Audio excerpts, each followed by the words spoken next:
Welcome in, Chiefs Kingdom, to Cheifs Latest, your one-stop spot for everything Kansas City Chiefs in 15 minutes or less. It is your host, Calvin Silvers. Welcome in. Happy Tuesday. We have an action-packed show for you guys today, including a viewer comment. That's right. I read what you guys say, and if there's something that catches my eye, I'm sure as hell going to talk about it. But before we dive into that, you guys know the drill.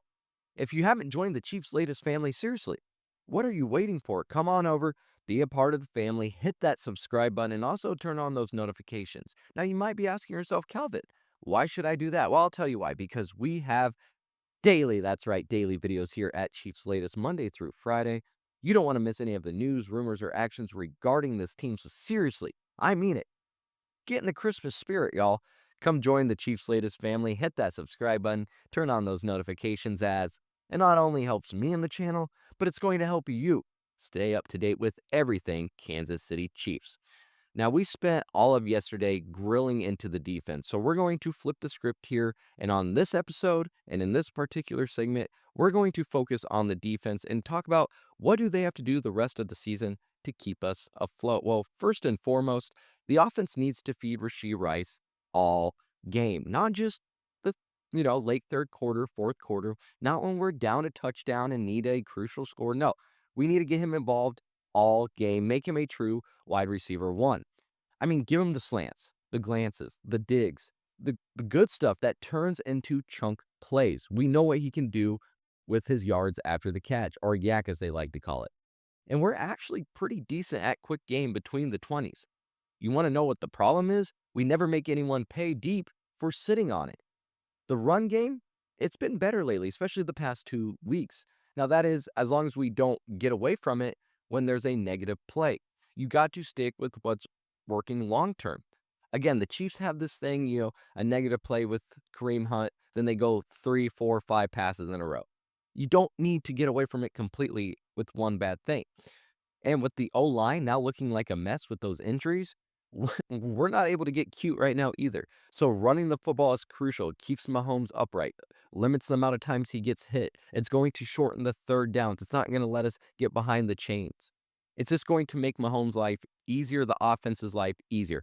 So expect a ton of chip help from the tight ends, from the running backs, sliding protection to Will Anderson's side against the Texans, and just way fewer empty sets with five-man protection that just takes forever to develop. And I mean, please, for the love of everything, fix the man coverage problem because we're predictable as hell. You're going to have to mix in some of the layered stuff.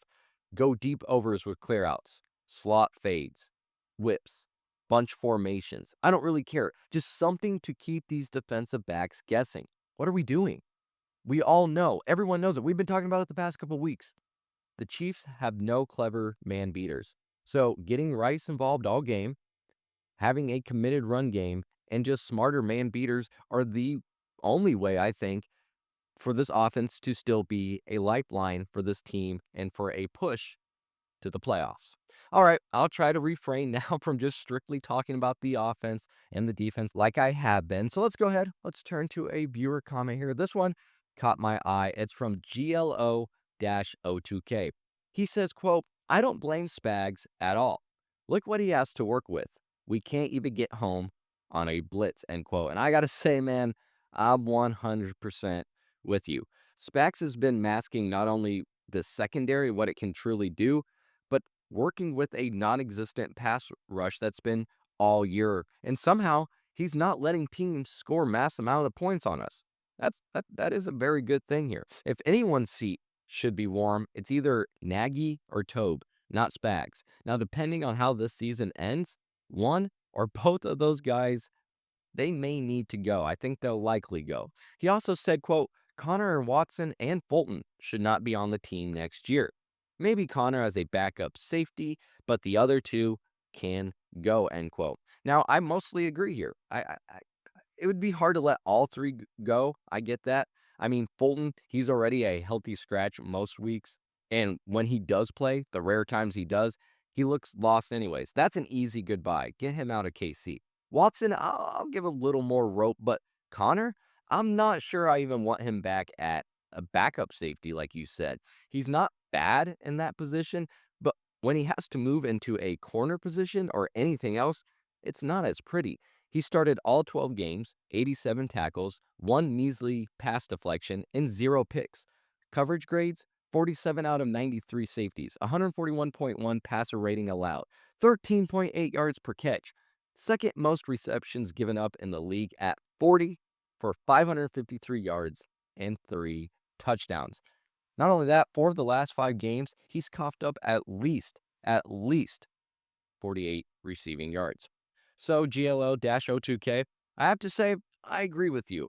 And I appreciate the comment on the videos. If anyone else wants to have their comment read, of course, leave it down in the comment section. It can be a question, a thought, or anything you want me to maybe dive deeper into. I love reading your guys' comments. And again, I want to get you guys more involved in the episodes. But let's go ahead. Let's turn back into here what I had laid out, and let's look at where we stand heading into week 14, because our playoff odds are down to near 36% after that Thanksgiving game, which is a big drop because we were flirting with 50% before we laid that egg.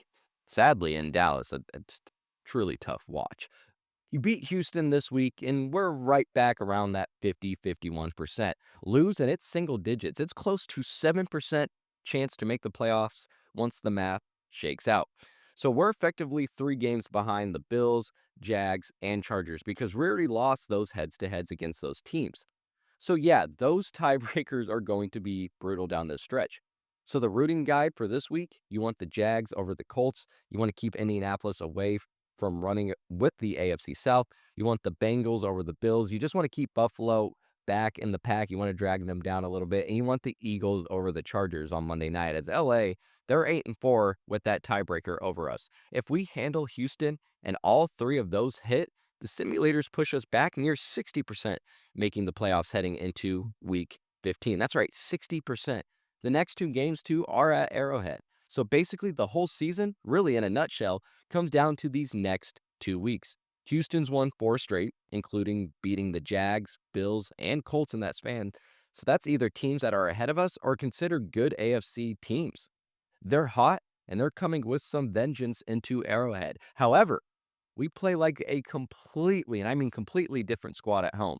It's time for Arrowhead and the fans to remind everyone who this team really is and how tough it is to play in that environment. Let me know in the comments too if you're going to the game this weekend. I would love to see who's going to be there. Just kind of see, how many people we can expect. I expect it to be loud. It's going to be crazy. It's just going to be a great overall environment. It's going to be that real playoff-like environment. So let's go ahead and with this topic here, let's look beyond this week.